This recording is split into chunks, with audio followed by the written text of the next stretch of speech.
ही तेरे संग चलेगा, नहीं तो भुगत जाएगा तेरा समझ मन मेरा, आखिर होगा जंगल का डेरा। અને એ વેરો હાથ થઈ જાય એ માટે આપણા સંતોએ સમજાવી છે કે તમે કેટલું જીવ્યા એ બહુ મહત્વનું નથી, પણ તમે કેવું જીવ્યા એ બહુ મહત્વનું છે। તમે કેટલું કમાણા એ બહુ મહત્વનું નથી, પણ તમારી કમાણી કયા માર્ગે વપરાણી એ બહુ મહત્વનું છે। અને જુઓ હાલમાં તમારા પાસે તક હોય તો તમે ખૂનદાન કરી દેજો, નહીં તો ઘરપણમાં ખૂબ જ પસ્તાવો થશે। અને પાછળથી તમને થશે કે જ્યારે મારી પાસે ધન હતું ત્યારે મેં સારા કાર્યમાં વાપર્યું હોત તો વધારે આ દિવસ ના જીવો પડત। અને દરેક ભાઈઓને અને બહેનોને ખાસ જણાવવાનું કે જીવો આપણે જૂનાગઢમાં આશ્રમ છે એવા જ આપણા સંત શ્રી દોલતરામ બાપુ રણુજા ખાતે ગુજરાતી ધર્મશાળા બનાવે છે। જય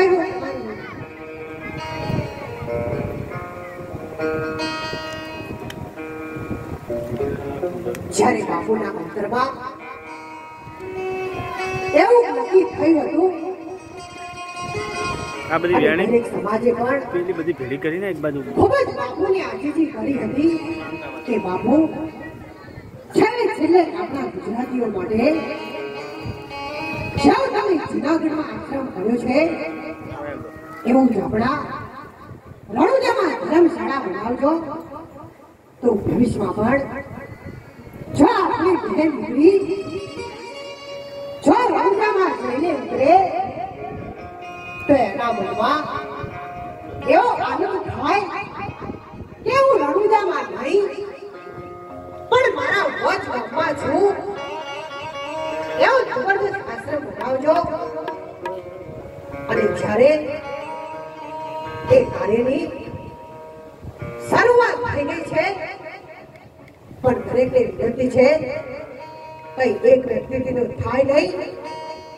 પણ તમારા સુધી આવે તો રામદેવજી મહારાજના નામથી તન મન અને ધનથી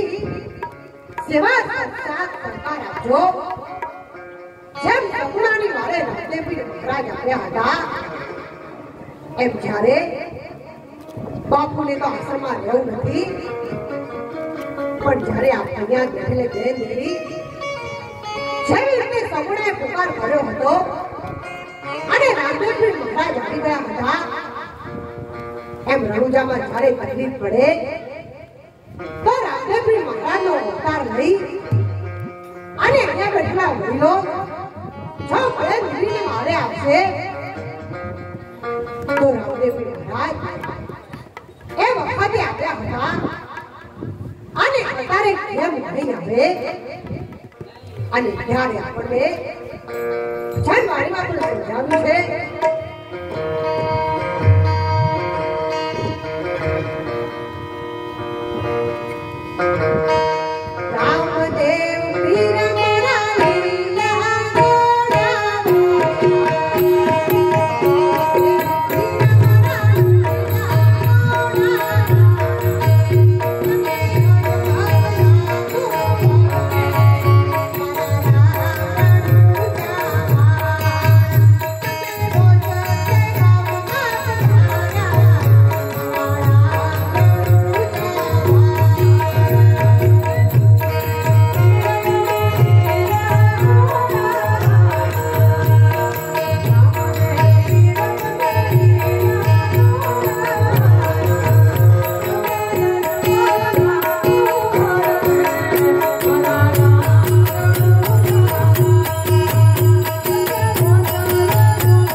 તાળીઓ પાડો જે તાળીઓ ના પાડે એના પાડોશીના નામ હવે આપણને ખબર પડી જશે કે આપણા પાડોશી આપણને કેટલા માના છે અને ક્યારે કહ્યું છે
जबरदस्त ताड़ी पाड़ी हम लोग आज गांव परिवार